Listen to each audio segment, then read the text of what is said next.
Hello everybody, this is Dr. Ray Strand, and welcome to tonight's webinar. And we are going to discuss tonight CoQ10, which I believe is one of the key nutrients for health. For those who don't know who I am RX's Chief Medical Officer, and I am the head of the Scientific Advisory Board. And I'm really excited about tonight's webinar because we're really going to discuss one of the key nutrients for your health. It's called CoQ10. And so I'm going to educate you a little bit tonight. Then we will, after we finish up here, you'll have a very good idea of how you can use this for yourself, your health, your family, and just what it is all about. I think the key thing to understand is that CoQ10 is really the spark plug of the cell. In other words, it's responsible for over 90% of the energy production within the cell. And that is creating the product called ATP. Now, why that's important is the fact that we need energy. The cell needs energy. It's responsible for life. But you have to understand really what CoQ10 is. It is not an enzyme. It's actually what they call a cofactor that's needed by 3 different enzymes that are responsible for energy production within the cell. It is also a very potent antioxidant. Now, the reason that's critical is because the CoQ10 concentrates within the furnace of the cell, or what we call the mitochondria, where this oxidative process occurs and all these free radicals are being produced. So CoQ10 is not only a cofactor producing energy, but it's also a very potent antioxidant that's concentrated at a very key area. So even though every cell needs energy, and it's important for all cells, it is really critical for the high energy cells of the body, primarily the immune system, the heart, and the brain. And so we're going to discuss each one of these and kind of understand how CoQ10 works, why it's so important, and what we're really trying to accomplish with this whole process of using CoQ10. CoQ10 was really found in the early to mid-1950s by a company called SmithKline and French, and then they sold the patent of CoQ10 to the Japanese. Now, the Japanese have been very, very good at developing high-quality pharmaceutical-grade CoQ10 over all these years. And because it was available, many of the researchers really wanted to look at the heart, because we know that the heart requires the most energy of any organ in the body. And it is really critical in the heart to maintain what we call the optimal levels of CoQ10 in order to have a normal, healthy heart function. Well, most of the studies that have been done in the world have related to people who have weak hearts, or what we call congestive heart failure, or when it's really bad, we call it cardiomyopathy. In fact, there have been over 5 or 6 worldwide clinical trials involving almost 5,000 participants who had heart failure or cardiomyopathy. And the interesting things that was noted in these studies is the fact the weaker the heart is, the lower the CoQ10 values and the amount of CoQ10 within the cell of the heart muscle.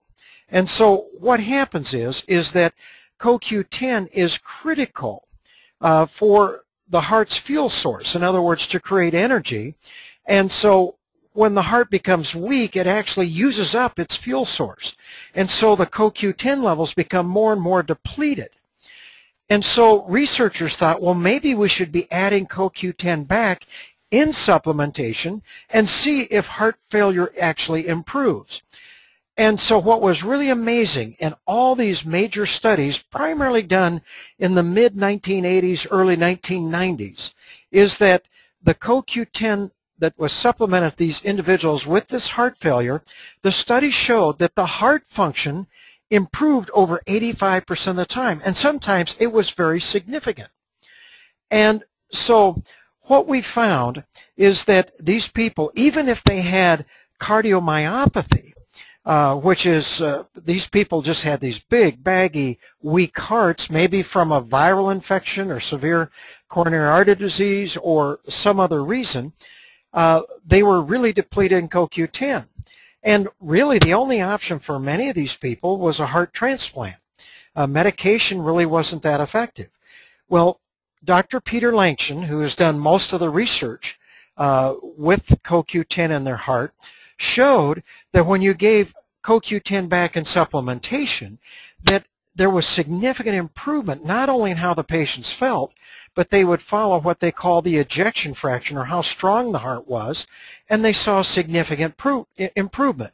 Now, it's important to point out that they weren't curing any of this heart disease. All they were doing was simply building up the heart's natural energy source so that it could compensate for its weakened state. In fact, these same studies showed that if individuals or participants got improvement with CoQ10 supplementation, if they quit their supplementation over about a 2 or 3 month period of time, that their heart failure came back and their heart was just as bad as it was before. So it was really complementary medicine. In fact, Dr. Langston made a very key point that no one should ever use this as alternative therapy. It should be complementary, added to a patient's regular medication. But what it did show was how important CoQ10 is for a normal functioning heart. And so many people looked at these studies and said, jeepers, even if I don't have heart failure or heart problems, I should go ahead and actually take CoQ10 because I want a healthy heart. So this is where most of the studies originally were with CoQ10, and it really was exciting studies to read, and it's well documented. These are well done clinical studies. The next area CoQ10 was studied was in what we call neurodegenerative diseases. See, the brain requires high energy production, and it's constantly being attacked by these free radicals. And remember, CoQ10 is also a potent antioxidant that helps neutralize these free radicals and actually protects the brain cells. But what we also know is the fact that in certain key diseases like Alzheimer's, dementia, and Parkinson's, what we find, and there's been several studies now, where they use CoQ10 at higher levels, and they've shown that you can, number one, better protect the brain, as I said, so that you hopefully don't even develop one of these diseases.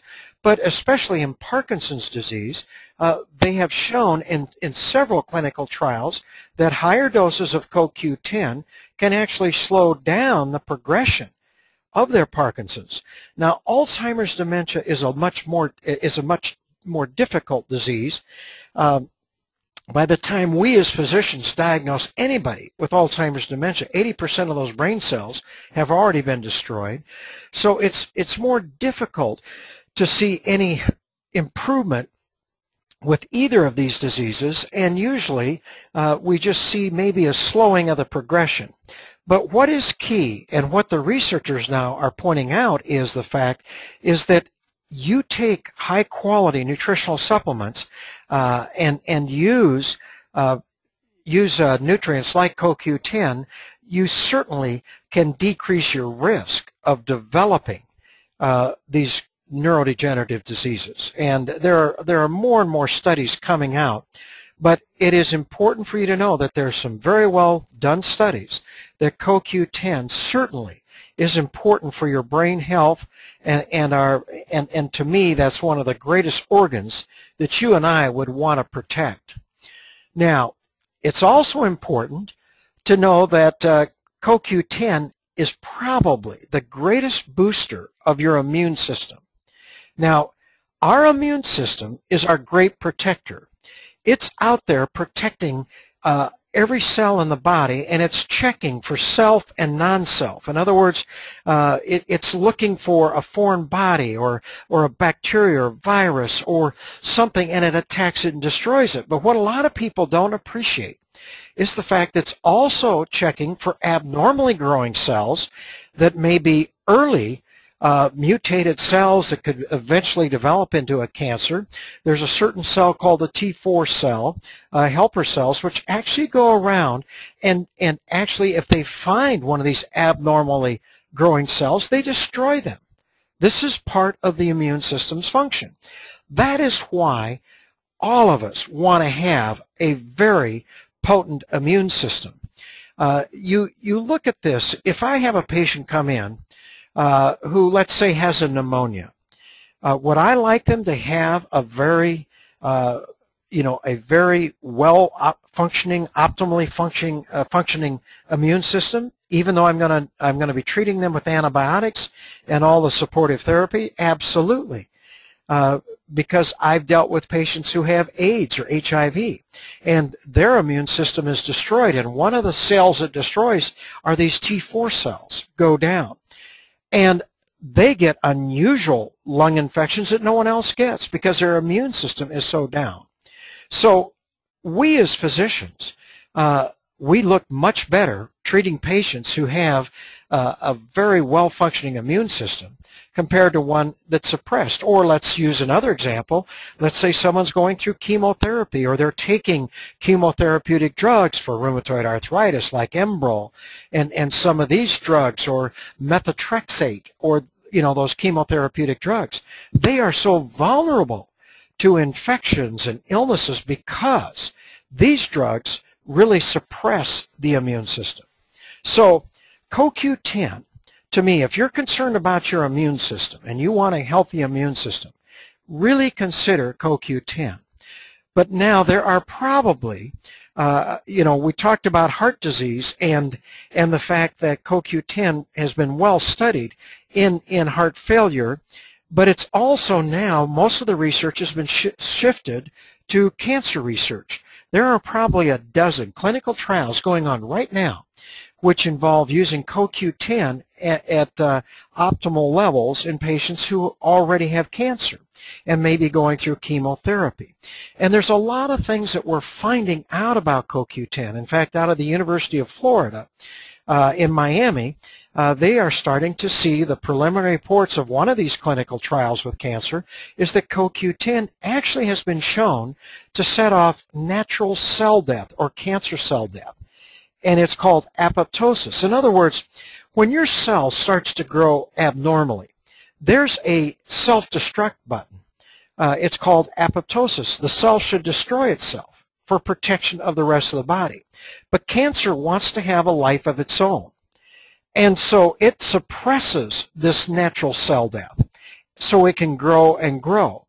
Well, CoQ10 is one of those unique nutrients that now is being shown in several of these clinical trials to actually set this apoptosis back. And you start to see that when you combine it with your regular treatments, your chemo and radiation therapy, that patients not only tolerate their treatments better, but they respond to them better because of all of the activity of CoQ10. And I have been using CoQ10 in my cancer patients for years. Not that I'm treating or curing. I still do traditional medicine, but it is a very strong complementary nutrient to use. The other reason I like to use CoQ10 with my chemotherapeutic patient or patients receiving chemotherapy, there are some drugs that are used like adriamycin for Hodgkin's lymphoma or different ones where these drugs, even though they work to help cure cancers, especially lymphomas, they also are very toxic to the heart. And they can actually destroy the heart. In fact, I had my nurse practitioner's father had Hodgkin's lymphoma. He went to Mayo Clinic, received the treatment. They got him into remission. They used adriamycin, but it damaged his heart so much that he had to be put on the heart transplant list. He never received the heart transplant, and he ended up dying from that chemotherapy. Well, the studies now, there are about 3 major studies that show when you take CoQ10 and adriamycin, you significantly decrease that potential damage to the heart. So using CoQ10 is important for us as individuals to really boost your immune system, but also it's important for some people who are suffering from cancer and they're going through chemo or radiation therapy to be on these this kind of supplementation. So more and more studies are coming out. It's new, but there are a lot of studies that are in the works right now, and we're going to be able to define how we as physicians can use CoQ10 in our patients to help with our traditional chemo and radiation therapy. But the thing that we're going to talk about now in CoQ10 is the fact that as we age, this graph shows studies that show as we age, the CoQ10 levels decline. And so you can see at age 25, they're fairly high, 50, 75, they drop down significantly.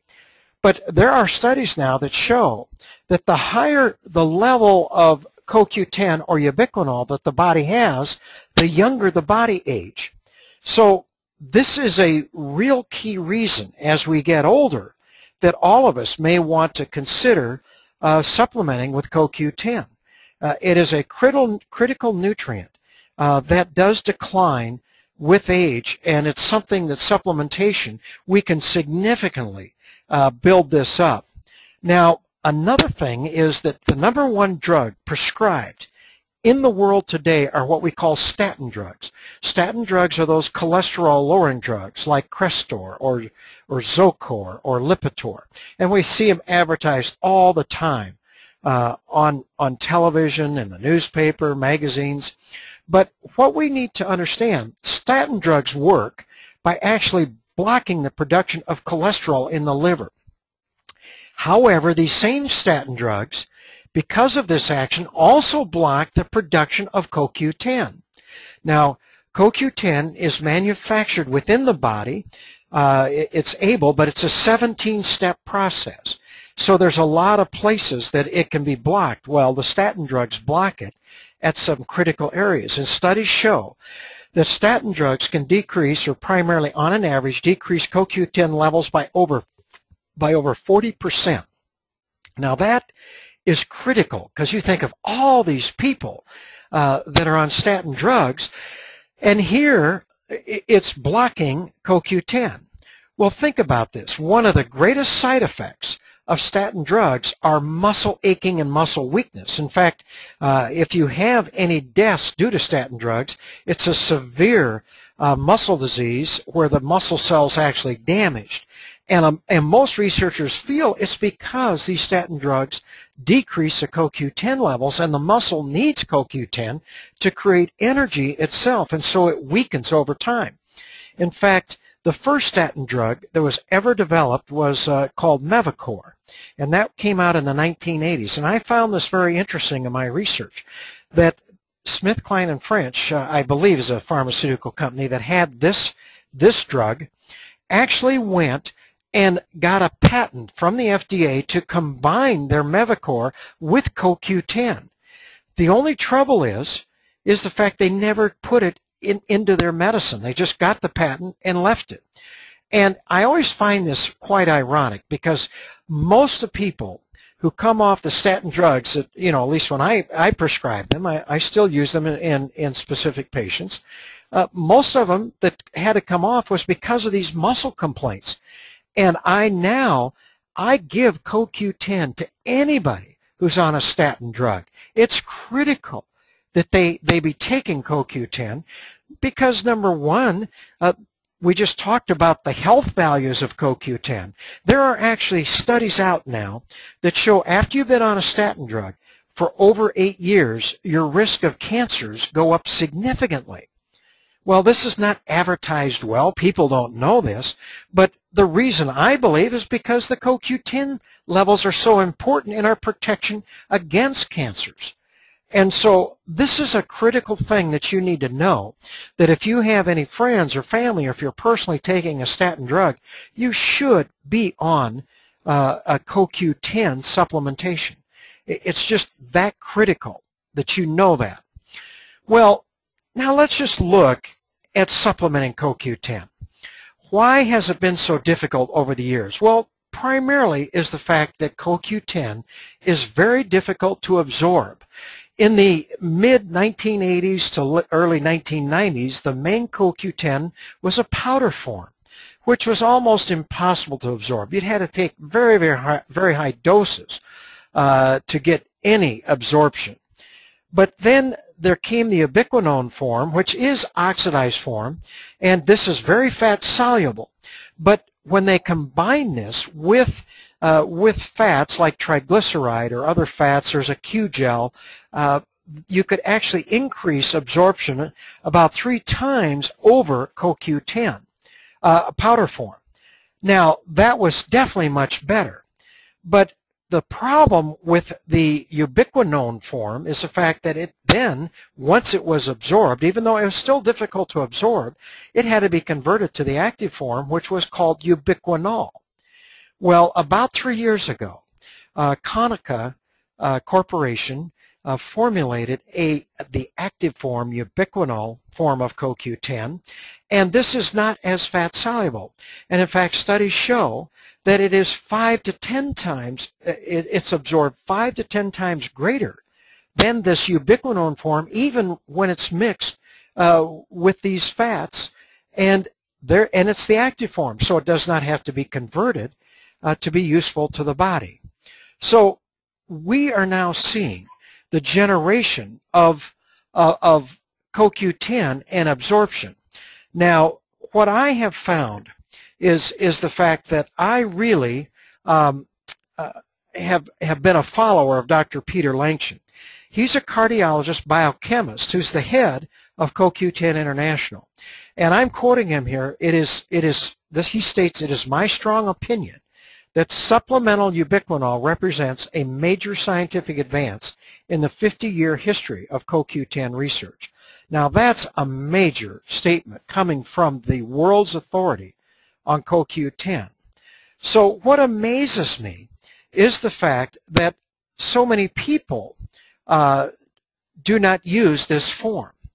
And so what Dr. Langston said, we always talk about the safety of any supplement, so I want to talk now about the safety of CoQ10 supplementation. Well, Dr. Langston, in fact, I visited with him on the phone about various cases, and the first question I asked him is, how much CoQ10 do you use in your heart failure patients? And he basically said, and what's the safe levels? He said, when we did all the clinical trials in the 80s and 90s, he said that we always did CoQ10 blood levels in the participants. However, they never saw any adverse reactions in all these studies in thousands of patients. So what they did is they decided to quit doing it. It's an expensive test to do. So they actually quit doing it because they didn't, no matter how high they increased the CoQ10 levels, they did not see any problems. So now he only checks CoQ10 blood levels when the patient really doesn't respond because he's concerned that they may not be absorbing it. Now, there are studies out there in the medical literature where they've been using over 3,000 milligrams daily with no adverse reactions. So CoQ10 is probably one of the safest supplements in the marketplace today. And so I don't worry about CoQ10 as far as any risk. Even if you push the dose, that's not a problem. Now, I want to share with you my excitement about RX's BioPro-Q because it is the ubiquinol form of CoQ10. It's this most potent form of CoQ10. In fact, they purchase their raw products from this Konica Corporation, which has the most pure pharmaceutical grade CoQ10 in the world. And you're going to see ubiquinol out there here in different forms, but I'll tell you what, you want the highest quality. This, you can't even, if you go to Walmart or Kmart and you try to get ubiquinol form and they say, oh, I can get it at this price, I can guarantee you it either doesn't have it in there because the raw product costs more than what they sell it for, or it's really an inferior product. But RX is committed to develop the highest quality CoQ10. And I'm personally not aware of any other network marketing company that uses this form of CoQ10. I will share with you that in my patients, and I've been using CoQ10 for the last several years, and I used to use the ubiquinone form, and I would draw blood levels on my patients who had heart failure, that had cancer, that might be suffering from Parkinson's disease, because there's a certain blood level that I wanted to achieve. And what I found is it was very difficult using this ubiquinone form to get these blood levels up. And I would be having to use 10, 15 different capsules of this stuff just to even begin to get the CoQ10 levels up there, and it became very costly to my patients to the point they just couldn't take it. So I've been using this ubiquinol form, and I can achieve the blood levels I need of CoQ10 very easily, and what I'm finding is it's significantly lower cost to my patients. Why? Well, I've just shared with you that you can absorb this 5 to 10 times greater than the ubiquinone form. So I can accomplish with 1 or 2 BioPro-Q the blood levels that it used to take me 10 to 15 capsules of the ubiquinone form. So this is exciting, and I'm telling you, I'm getting great health results when I use BioPro-Q. I am so excited to have this available for myself and for my patients. Now, I just want to review just a little bit, well, how do I use CoQ10 in my practice? Well, I want to share with you, I always have my approach is that I want all my patients, the base of my nutritional supplement approach is cellular nutrition. This is the foundation of all my nutritional recommendations. Now, I consider CoQ10 primarily as an enhancer.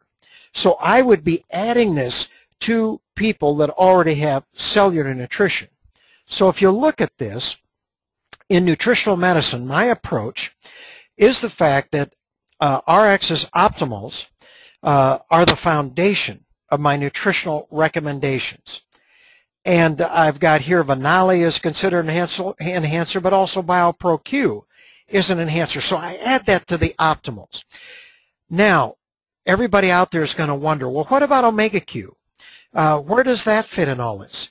Well, I look at Omega-Q more as the foundation of my cellular nutrition.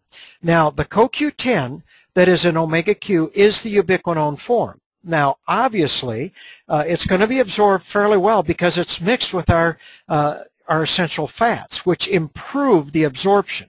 Now, it's not anywhere near the BioPro-Q, and I'm going to grant you that. However, many of my patients who aren't suffering from heart disease, or they're not worried about cancer, they're not worried about their immune system, but they just want to be really taking some CoQ10, I'm recommending the optimals and Omega-Q. And then if they want more of the CoQ10, then I'm recommending they get the BioPro-Q and take 1 or 2 daily with the optimals or Vanali or whatever. So that's my approach. Now, I have no problem with RX's Omega-Q. I think it's a wonderful nutrient.